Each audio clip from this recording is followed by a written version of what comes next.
Hi, and welcome to families that are thinking about college or in the throes of college. Just simplify their life and talk about the stuff that nobody talks about or not they don't talk about enough. I'm Kristin Clark. I'm a career exploration coach for 16 to 26-year-olds, and I'm here with Bobby Hood, our online tutor for ACT and SAT. How are we doing, Bobby? Just great. Yeah, we're at that time of year where like my students are getting, my high school students are getting ready for their last tests of their junior year, get the SAT and ACT out of the way. And, my seniors are getting ready to graduate and pick a major, go to college. So yeah. Yeah. And today, what we're going to talk about is actually fast forwarding to all of these people that are graduating from college and what they're doing to look for jobs. Yeah. So, it's interesting, Bobby, anytime I bring up this subject about, okay, how do we help them get these jobs? How do we get them out there and taking action right now? When a lot of the college students are sitting back and going, I'm just going to relax these last 2 months and really enjoy, this time in my life and, all that stuff. Hey, I appreciate that. However, if they haven't already gotten a job, Bobby, they're actually behind. And I want parents to really understand that, especially first-time college grad parents, because most of those companies that target college graduates, they've hired their people. Yep. Yeah, absolutely. They've gone to, the career days, they've gone to campuses, they've done recruiting on the campuses, right? They've gotten, interest letters and stuff, and people are just assigned every year to look through at the colleges they'd like to hire from, and they go through and, pick out the students and interview them while they're seniors. Yeah. And those kids, by the way, those 20 somethings, they can relax these last couple months of college. Right. Did the hard work before. And I look at that and, I got to tell you, sometimes, Bobby, I get blowback from parents that they're like, why are you, harassing these kids? Why are you pressuring them to find a job? And I'll tell you why, because they're the ones that are going to get out of college. They're going to go home. They're going to stay with their parents, which is fine, but they don't want to be there. They don't want to be back with their parents after living 4 years on their own and getting that, job, waiting tables or, part-time something while they're looking for work. And the jobs have been scooped up. Yeah. So you guys, you have to be on it. And I want to talk about, not only is this a short-term hiccup, which it is, Bobby, they'll all find their way. But what happens in that 9 months? They're also hearing about all my buddies that are getting the sales jobs and the, jobs at the law firms and all the different places. And they're sitting there going, I'm counting my tips, at a restaurant job. That is tough, right? Because everybody else is succeeding and I'm kind of stuck.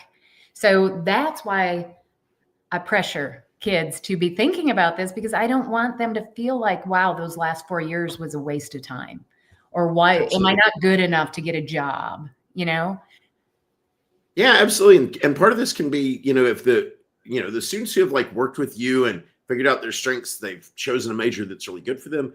They probably are already excited about the kinds of different jobs, and they've narrowed it down within that wedge and found the things that they are actually interested in. So they know what companies to apply for, right? And so a lot of times this can be a student who, they picked a major there, but they don't really know what all the jobs are, right? And they're just figuring they'll deal with it later, right? And they don't have that enthusiasm that makes it easier to get a job and to seek out and to figure out which companies to apply to it, right? So, so if nothing else, they should be working with you right now to like zero in on that, where, instead of just like, oh, I'm just going to enjoy and coast this last few months. This is the time they should be meeting with you and narrowing down the kinds of companies they might, and they might even be discovering that they didn't really like their major that much and they're interested in different fields. You've got a college degree, you can apply for all sorts of things. You sure can. Yes. Yeah. But you brought up a really good point, Bobby. Having that clarity of what you want, because you've had the discussions and you didn't kick that can down the road and keep kicking it down the road and keep kicking it down the road while you're in college. Having those discussions throughout, having that clarity is just, it is such a relief to these 20 somethings, to these kids in college. And they're going, I have an idea. I can see it. So it feels real versus I have no idea what I even want to do, but I've got this shiny new diploma, and they're sitting here going, I don't know what to do. Right. Yeah, I got to tell absolutely. you, that's coming from me back in the day, not knowing what in the hell I was supposed to do. Right. Right. Because, Absolutely. yeah. And I remember getting out of college, Bobby, and going, what the hell? What fresh hell is this that I've got to Right. jump into? If what I wanted to do, and quite frankly fell into marketing. Thank God I loved it and I did well and I enjoyed it, but that doesn't always happen. So a lot of times people, well, and you've told this story where you fell into several jobs and you're like, Oh yeah. yuck. Right. Exactly. Yeah. That's the thing. And I think another thing too with parents, just to make the note, like students might come out and say, oh, I'm just going to spend a few months like just working at a restaurant job or something like that. And it can be surprisingly seductive because you do get paid pretty well at some restaurant jobs. And so you can actually find yourself making pretty good money with tips and not thinking about, taxes and all those things and student loans. And you just think, oh, I've got money to short-term spend. Right. Right. That And so you are getting by, hustling. absolutely. And there are some people for whom, like service industry jobs is what they should do, that they really love doing it and that it's really rewarding for them. But it is dangerous because you can find yourself stuck there, and then that lifestyle can really like lead you down roads that you don't want to go down. And so be careful about just being like, oh yeah, why not spend a year doing that? And also then you've got this gap in your resume where you have to explain, oh wait, I got a college degree, but why I've been working at at Bennigan's for a year or whatever. Bennigan's. I don't even think Bennigan's. Showing my age. Yeah, you are. Yeah. I did that on purpose. Yeah. So for parents, Yep. Definitely, I don't want parents to freak out and go, oh my gosh, we are completely behind. No. But it is the time for your college, soon to be graduates, to start thinking about what is it that I truly want to do. Because not only that, Bobby, if they don't have clarity on what they want to do, it's really hard to get a job, because they should be writing their resume for the job they want, not what they've done in the past. And that's kind of a new concept, where it's you are writing for, hey, these are the things that I've done in the past that match this job that you're trying to, advertise for.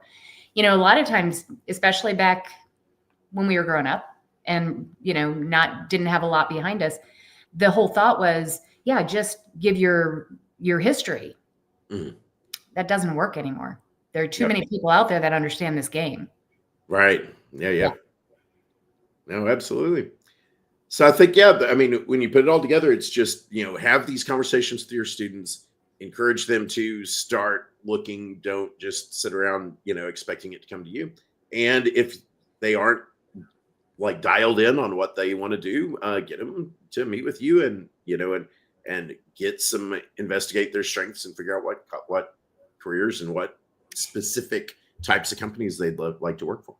Yeah. And I think with that, Bobby, comes the confidence that they're working towards something versus just kind of spinning and just trying to throw spaghetti at the wall. So it does help in these conversations. Yeah. And I think it helps you write your cover letters and describe yourself and figure out how to write your resume when you realize what your strengths are that are going to help, as opposed to just generically just making a resume that looks like it could be applying for any company. Yeah. And I'll finish that thought. What Bobby and I are talking about is I do the Clifton Strengths Assessment in my coaching. And what it does is it helps you understand the activities that you're going to enjoy in your work, that you're good at, that you were born to do, so that you can ask for those types of activities when you're in your interviews and when you're, working with your boss. You can say, hey, you get the best out of me when I get to do these types of things. And guess what's going to happen? They're going to put you in those types of things because they're yeah, you are good at that. So it gives you a way to just, again, have more clarity about the things that you want to do in your work world. So yeah, hugely important.